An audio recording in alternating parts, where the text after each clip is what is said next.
Summer is singing in streets again, and summertime's travels have now begun. The cuckoo sings of the burnished grain, and long journeys gilded by the sun. We soon have the holiday passenger traffic with us. But between us, I think we can deal with all this. The superintendent of operating speaks in the ears of his timetable brains, who sit in their offices calculating how to fit in fast summertime trains. Cudgel your brains for summertime trains. Draw in a train for the passengers waiting to hear cuckoos singing a Highland fling. Draw in a line for a non-stop to Edinburgh over the Tyne.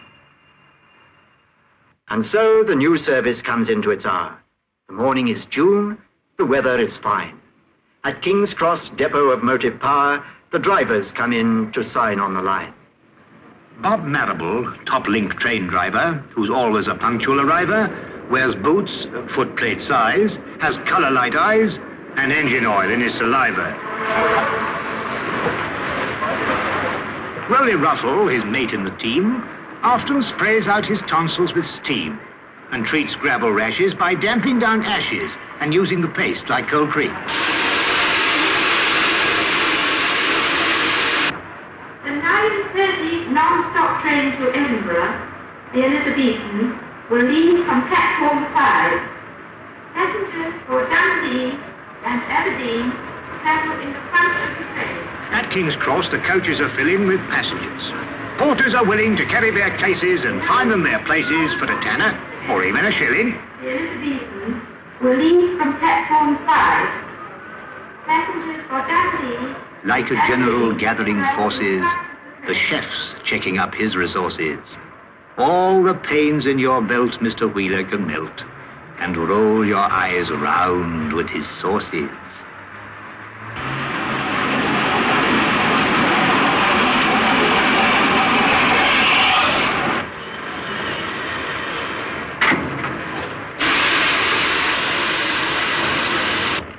The Elizabethan, the 9:30 non-stop to Edinburgh at platform 5, is about to leave. Though the guard may look calm and laconic, his obsession with time is quite chronic. But a punctual start binds the train to his heart. The relationship's purely platonic.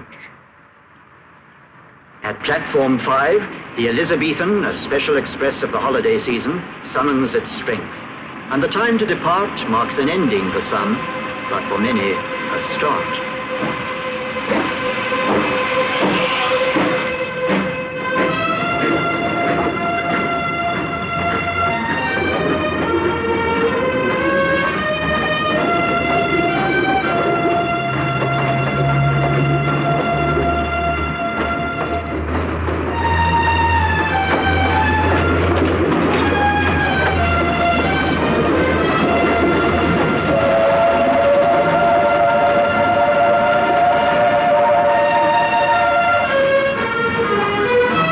As the engine goes with a swing and a shine past the engine sheds, there's a man on the line who gave her that shine. He's the fitter. His was the skill, his the hands that uncoupled her rods, stripped her gear, packed her glands with his firm, skillful hands.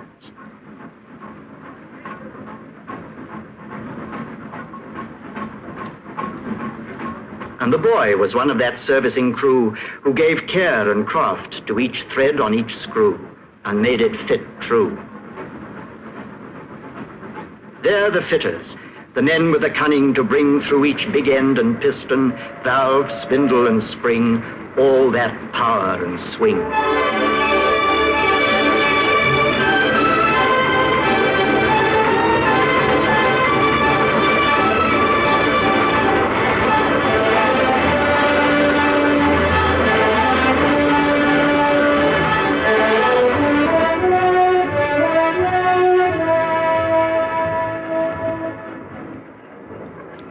The buffet's archdeacon of elegance serves coffee with impartial sentiments, cigars for the swells, bath buns for blonde belles, and fags for the lads in the regiments.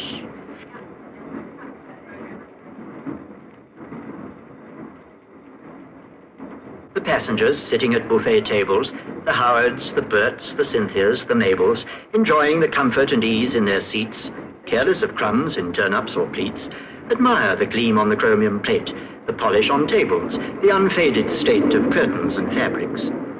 But rarely give thought to the long years of training, the practice that taught men in large workshops the best way to take a carriage to pieces and how to remake it better than new. The seats that are sat on had to be made to welcome all shapes. First, the material that mustn't fade or wilt under pressure was cut with a blade skillfully guided, then skillfully sewn, while windows were painted, then carefully scraped, and taps were fitted in shining chrome. Then the seats were upholstered, material bolstered. And while a man was writing a sign, and others were putting that last mirror shine on metal and paint, the seat was finished. And those who ride in its regal embrace can truthfully claim to sit in the pride and work of a king.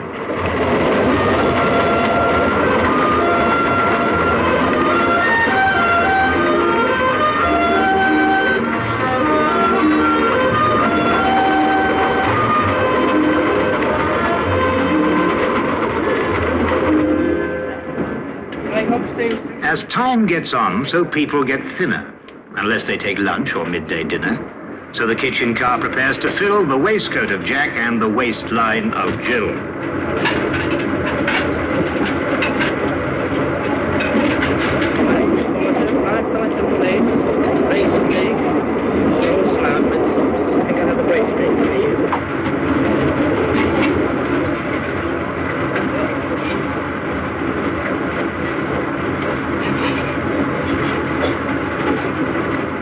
Watch them consistently filling the gaps in their faces with food without filling their laps. They wouldn't be eating as smooth in most cars, or ocean steamers, or even some bars. As undisturbed as Robinson Crusoe by the train's motion, they swallow their meats. What in the railways allows them to do so? One of the factors enabling these feats of filling stomachs without filling laps is the state of the track, which depends on these chaps of the maintenance gangs. The chaps who see that the rails are tight in their several chairs, who see that they're straight and on the level, unlike crooks or stairs, who see that the chairs are firmly fixed, that no evil disturbs the sleepers,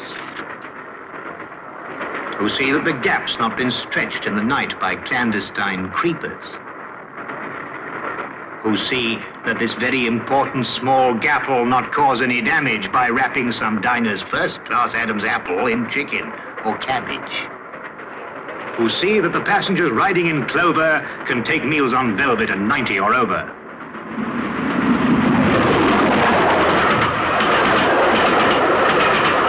While the side-slipping countryside changes to town, meadow, sweet, speedwell, charter and gown, dreamlike in boxes, unseen, watchful eyes, path-setting panel, tell us no lies. Watch the trains passing, guide her with care, junction and crossing, points in a pair. With a turn of the wrist, the click of a switch, track circuit magic, vault of the witch, out of York City and on to the north, past Durham, Newcastle, over Tweed to the Forth.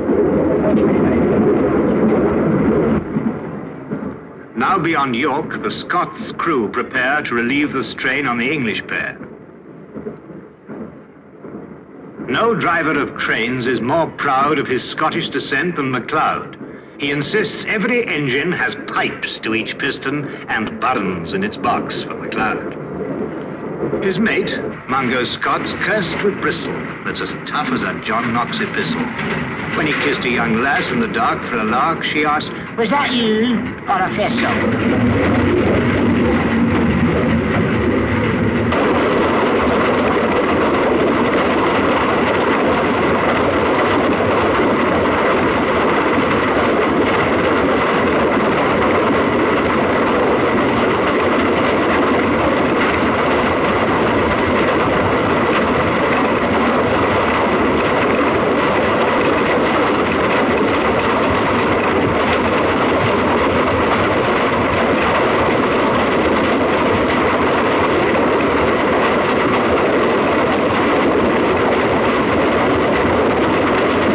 Sir Nigel Gresley designed his A4 with the speed of a greyhound, the strength of a boar.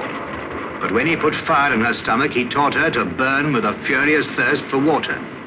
So when she approaches a water trough, watch Fireman Mungo doing his stuff.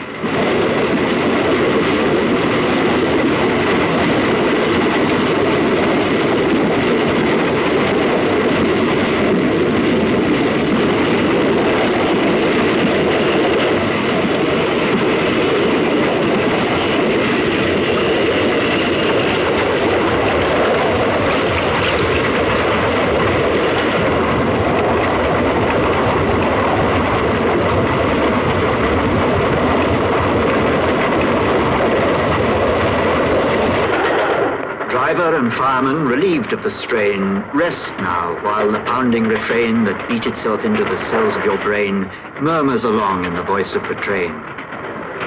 God, keep your watch on this world of corridors, coaches, while passengers curled in safeguarded rest are rapidly swirled past the vision of Durham, swiftly unfurled.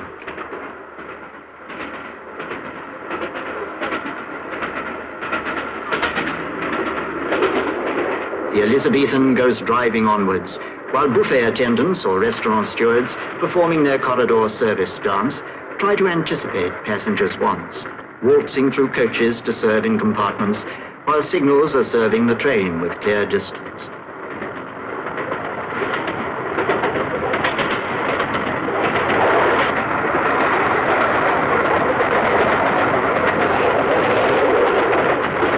Sometimes breaking this smooth onward flow, though the home signal's clear, the distance says slow. The regulator slams shut, and McLeod clamps on the brakes. The loud hiss of steam as the train seems to slow to the pace of a cloud breaks the afternoon task and disperses the dream.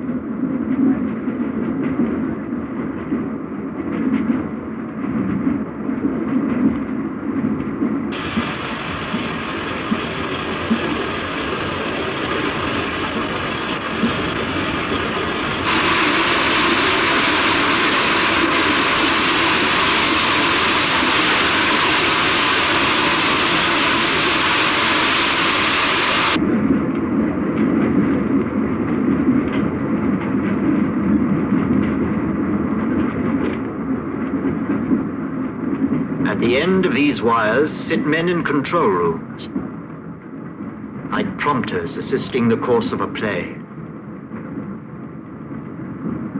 breathing out words like Arabian perfumes. Too bad there's no record of just what they say. They watch every train that moves in their region of thousands of miles of railway distance and try to forestall any slightest suspicion of slack that might make its unholy appearance. But while every passenger knows the importance of his own special train arriving on time, the men in control rooms must weigh in the balance the claims of 1,109. But the Elizabethan's a particular, special, never more smiled upon non-stop train. Nothing must stop her. The order's official, and lateness could cause operational pain. And at last, the ultimate cause of the slack over the hills far away up the line is cleared. And the train picks up speed on the track through Newcastle City and over the Tyne.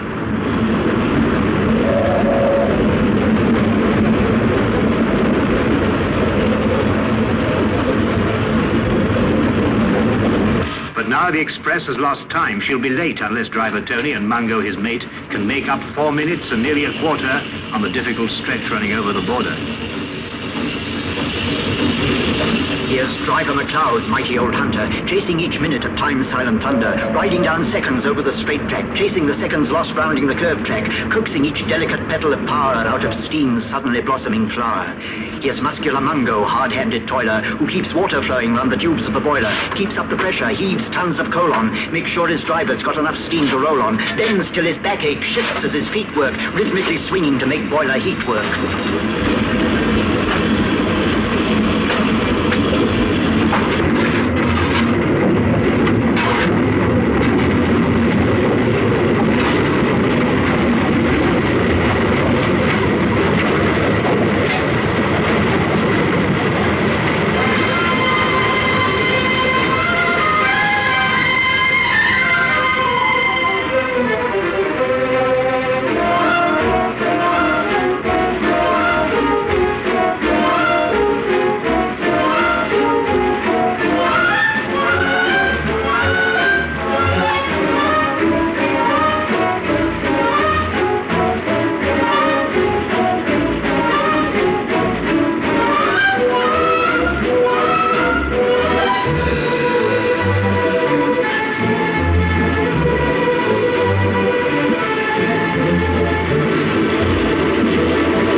they come down from Grant's house, the peak of the climb, they're over the worst. And she's running on time.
The Elizabethan is running on time and will arrive at platform 10. The train now approaching platform 10 is the Elizabethan from London to King's Cross.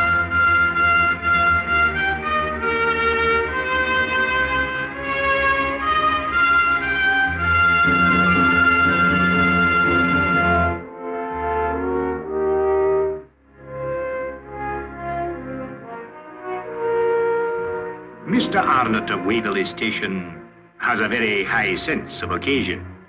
If a train's a non-stopper, his topper is proper. His Hamburg's for trains of low station.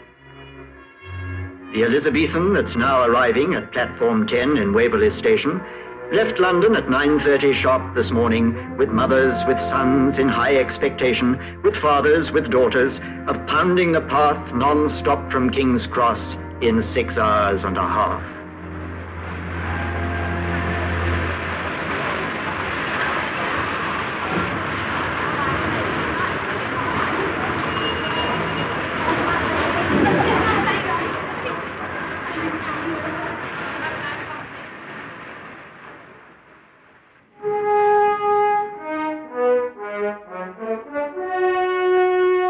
Here Edinburgh stands on its rock by the Forth, singing its welcome to those who come north, where the clans and the heather have fashioned a reason to mingle their blooms in a festival season.